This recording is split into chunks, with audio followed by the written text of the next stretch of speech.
Hello mga guys. So good morning mga guys. So maganda yung panahon natin mga guys. So Purya Buyag. Thank you Lord sa magandang panahon, magandang umaga. So time check mga guys. So 3 in the morning. So yun mga guys. So mga guys, ang pag-uusapan natin ngayon mga guys, so i-share natin bakit mga guys na o sino ang nakapagsasabi ng salita na yan, o sino ang unang nakapag-invento sa salitang mahirap mga guys. Yan ang tatalakayin natin ngayon. So bakit nga ba mga guys masasabi natin na mahirap o may kahirapan sa buhay ng isang tao? So alam mo mga guys, so ang masasabi ko lang ito, nasa paniniwala natin yan mga guys, kung naghihirap tayo or wala. Ano masabi? So ang ibig sabihin ko mga guys, ang paniniwala mo ay naghihirap ka, yun, naghihirap ka.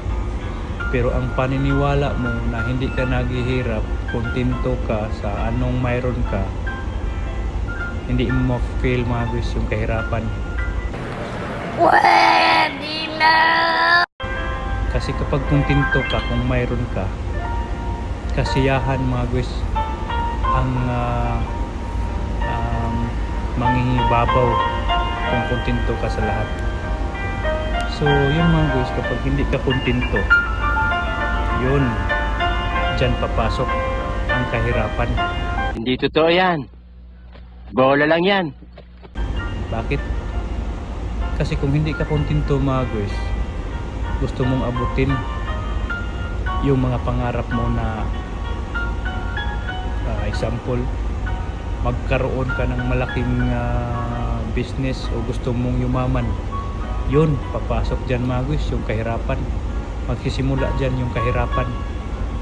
At ngayon mga guys, kung makamit mo na yan, yung gusto mong maabot, tanong ko sa iyo mga guys, mawawala ba yung paghihirap sa buhay mo? Diyan natin isipin mga guys, kung aabot na tayo sa tuktok ng tagumpay, kahit anong gawin mga guys, hanggat buhay ka mga guys, kahit ikaw pa yung may-ari ng buong lupain ng sanlibutan, hanggat buhay ka, yung paghihirap mga guys, hindi mawawala yan. Sa akin lang ha, yan ang pananaw ko. Kaya yung nagsasabi na naghihirap ka, sa mata ng ibang tao na naghihirap ka, bahala na sila doon. Kasi ang paghihirap ay nasa sayo yan. Sa salitang paghihirap, nasa sayo yan. Kung ikaw mismo ang nagsasabi naghihirap ka na, yan, hindi ka na kontento dyan. Kasi gusto mo nang umangat kaya nahihirapan ka na. Kung ano kang mayroon ngayon, sa habang buhay o sa tagal ng buhay, ganyan ka pa rin, tapos gusto mo nang umangat, yun, yan ang problema dyan. Kasi hindi ka na masaya sa anong status mo ngayon, o sa anong status mo sa 20 years, hindi ka na masaya, yun, wala na. Yan ang na-feel mo na nahihirapan ka na dahil sa ganyan. Yan yung explanation ko mga guys sa salitang paghihirap o salitang mahirap.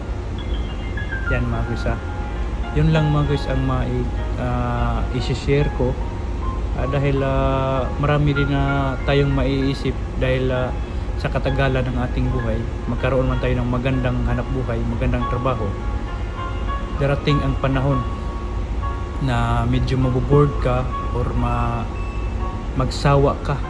Kaya dyan mga guys, yan lang, isipin nyo lang yan, ma-realize mo din yan. Sa ngayon hindi mo maintindihan, pero bukas maintindihan mo rin. Kaya magandang umaga mga guys, yun lang. So, salamat, maraming salamat sa pakikinig. This is your DJ Pobreng Seaman on the mix. So yan lang mga guys. So dahil Pobreng Seaman yung title ng page natin, so yan, talakayin natin yan, yung pamumuhay natin o habang tayo ay nabubuhay dito sa mundo. So good night and God bless.